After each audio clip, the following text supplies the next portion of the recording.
The island of Madeira, cradled in the Atlantic Ocean, was a place where the sun kissed the waters and the winds carried whispers of possibility. But for a boy named Cristiano Ronaldo dos Santos Aveiro, life was not a beachside dream. It was a battleground. Born on February 5, 1985, Cristiano was the youngest of 4 siblings. His father, José Diniz Aveiro, worked as a kit man at a local football club. His mother, Maria Dolores, cleaned houses and cooked meals to make ends meet. They lived in a cramped tin-roofed home in Santo Antonio, a working-class neighborhood, where dreams were often tossed aside for survival. But even as a child, Cristiano was different. He wasn't the biggest boy. In fact, he was skinny and small for his age, but he had speed and, more importantly, he had hunger. When he touched a football, it was as if he and the ball were speaking a secret language. He played for hours on the streets, barefoot sometimes, dodging older boys, dodging worries. At the age of 7, Cristiano's father enrolled him in Andorinha, a small local football club. His father's job helped pay for his kit and registration, but it was clear from the start that Cristiano wasn't just another boy who liked to kick a ball around. He was obsessed. He cried when he lost. He refused to eat after a bad game. His emotions were too big for his small body. Cristiano, his mother would scold, wiping tears from his face, "It's just a game." "No, May," he would say fiercely. "It's my life." Little did the world know, he meant every word. By the time Cristiano was 10, he was a local phenomenon.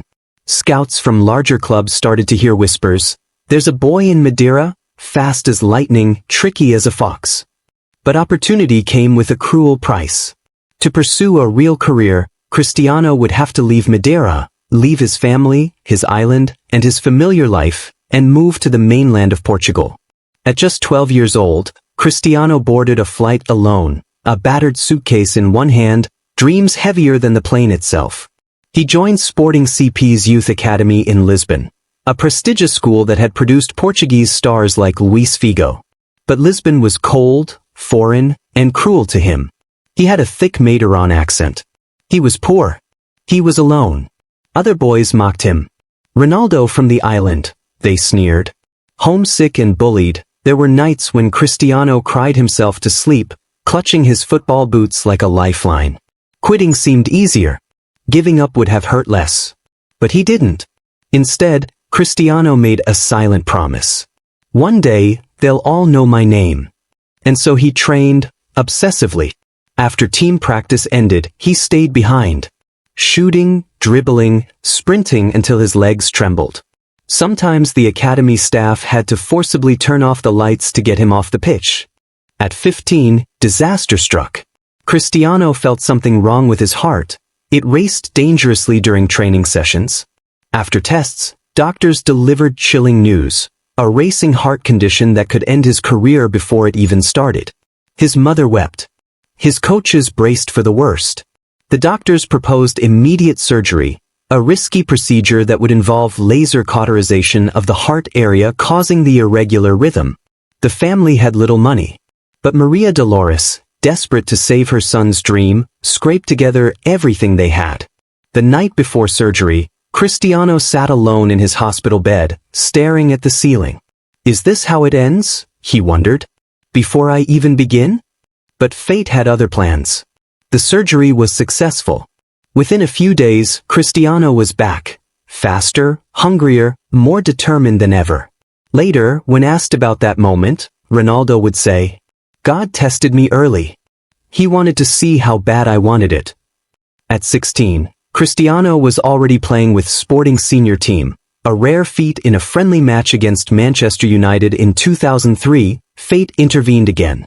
United's players, seasoned stars like Ryan Giggs and Rio Ferdinand, were stunned as a skinny teenager from Portugal ran rings around them, twisting defenders into knots. After the match, they went to Sir Alex Ferguson.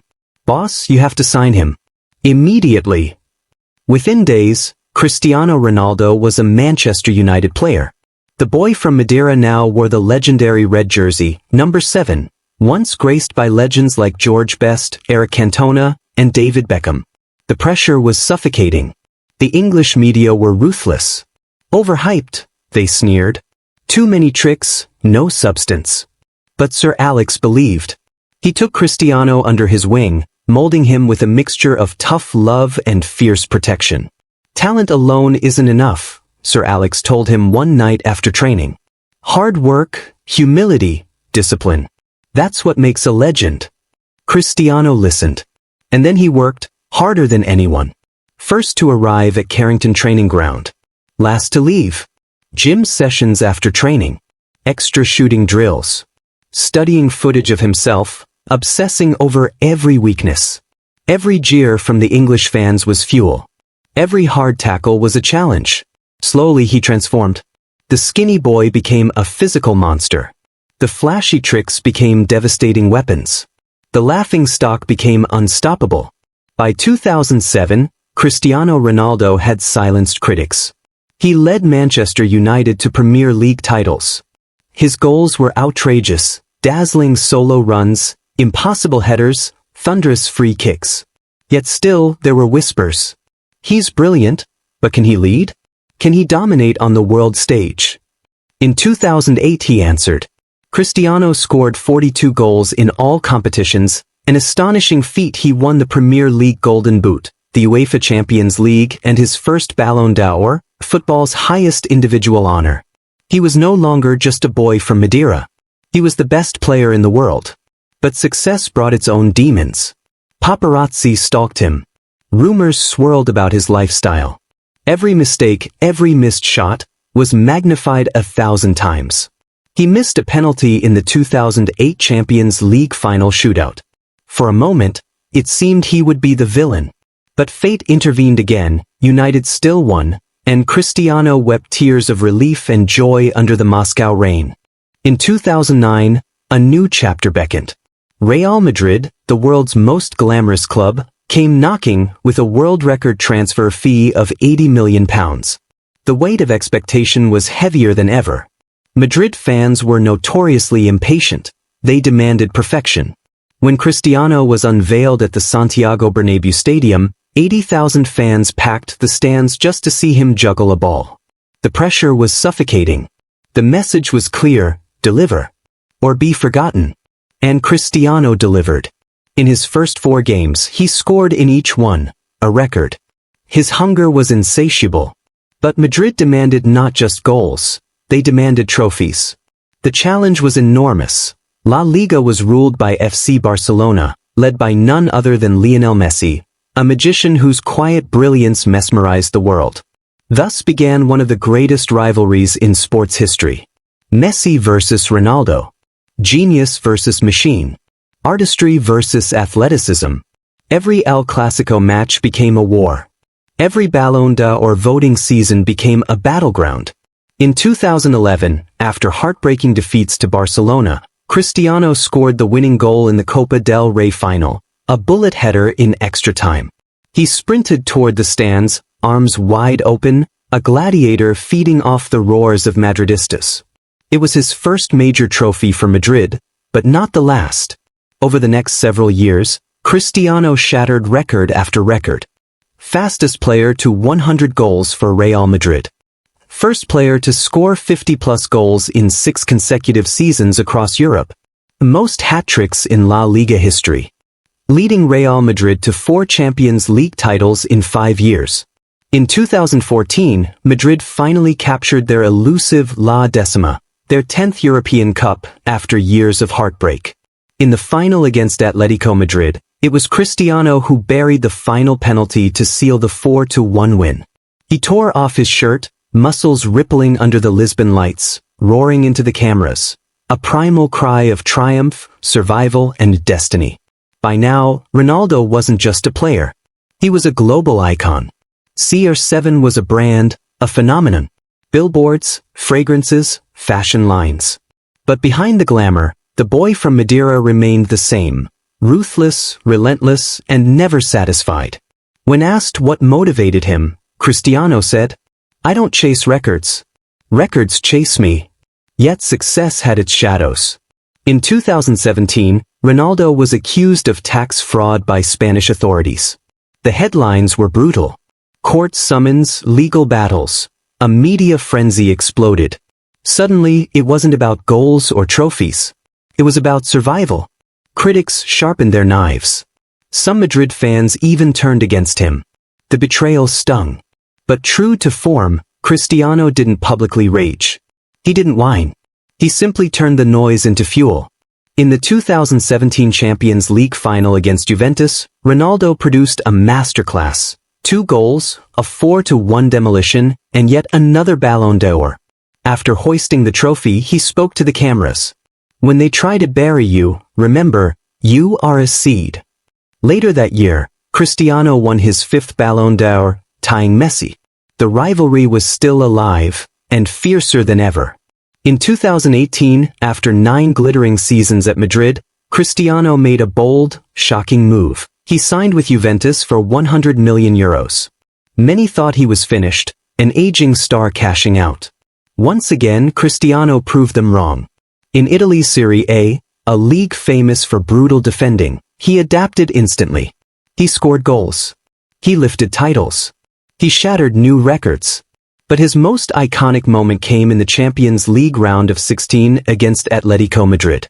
After losing the first leg 2-0, Juventus seemed doomed. Atletico's fans taunted Ronaldo, mocking his signature celebration. In the return leg in Turin, Cristiano exploded, a hat-trick, all 3 goals. A towering header. A ruthless penalty. A thunderous finish. After the final whistle, he stood in front of the cameras, pounding his chest. I'm still here. It was a moment of pure theater, a reminder that greatness bends but never breaks. As the years wore on, Cristiano's body inevitably slowed. But his mind, his willpower, they sharpened. He returned to Manchester United in 2021, hoping for one final chapter of glory.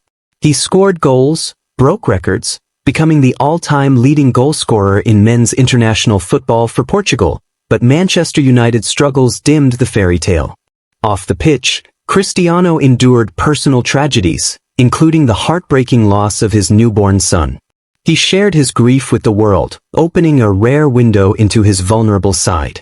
It was a reminder, beneath the unstoppable machine was still a man, carrying unimaginable weights. In 2022, after a messy exit from Manchester United and a controversial move to Al Nassr in Saudi Arabia, many critics wrote him off again. Finished, they sneered. Irrelevant. But Ronaldo, as always, stayed true to his mantra. You don't have to be the best in the world. Just the best version of yourself. He broke new ground, became the highest-paid athlete globally, and inspired millions beyond football. More importantly, he paved the way for future generations, redefining what it meant to be a footballer. The professionalism, the dedication, the obsession with excellence. Cristiano Ronaldo's journey is not just about goals or trophies. It's about resilience. It's about rising when every door slams shut. It's about believing in yourself when nobody else does. He came from a poor island, fought heart surgery, endured loneliness, betrayal, mockery, and unimaginable pressure. And he didn't just survive, he conquered. At every stage, he turned doubt into domination. He taught the world that talent opens the first door, but work ethic kicks down the rest. He taught the world that pain is temporary, but legacy is forever. And even today, whether he's scoring goals, leading Portugal into battle, or inspiring millions of kids in favelas and slums, one thing remains true. The boy from Madeira still dreams, and still fights, and still runs. Because for Cristiano Ronaldo, the final whistle has not yet blown. The end. Like, comment and subscribe for more interesting stories.